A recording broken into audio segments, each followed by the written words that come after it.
যেই পরিমাণ শীত পড়ছে সবাই রয়েছে কম্বলের নিচে, আর আমি চলে গেলাম জয়পাড়া শপিং করার জন্য। সো হ্যালো এভরিওয়ান, আসসালামু আলাইকুম, কেমন আছেন সবাই? আবারও বের হয়ে গেলাম, কারণ শপিং করতে হবে। আর জয়পাড়া যাওয়ার সময় এই রাস্তাটা আমার খুবই ভালো লাগে, চারদিকে কি সুন্দর পানি, অপরূপ দৃশ্য। কে কে গেছেন এই সাইড দিয়ে জয়পাড়া অবশ্যই কমেন্ট করে জানিয়ে যাবেন। আর আমার এই ভিডিওটিকে কোন জেলা থেকে দেখছেন অবশ্যই কমেন্ট করে জানিয়ে যাবেন।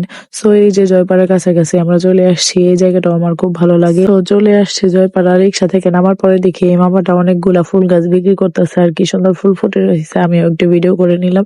সো এই যে এখান দিয়ে রিক্সা যায় না, এই জন্য হেঁটে যাচ্ছি। কিন্তু একটা জিনিস বুঝলাম না, এই ব্রিজটার অবস্থা কেন এরকম, গাড়ি কেন যায় না? এত চিকন ছোট একটা ব্রিজ কেউ বানায়? যাই হোক, কিছু করার নেই, হেঁটেই চলে যেতে হবে, তাই হেঁটেই চলে যাচ্ছি। ব্রিজ থেকে নামার পরেই দেখি এই ছোট ভাইটি লাল বেলুন গুলা বিক্রি করতেছে। সো আমরা একটা দোকানে চলে আসছি জ্যাকেট কেনার জন্য, কিন্তু এই দোকান থেকে জ্যাকেট গুলা নিয়ে অন্য একটা দোকান থেকে সেম এই জ্যাকেট গুলাই আমরা নিছি। শুধু জ্যাকেট না, আর অনেক কিছুই কেনাকাটা করা হয়েছে, সময়ের অভাবে আসলে ভিডিও করা হয়নি।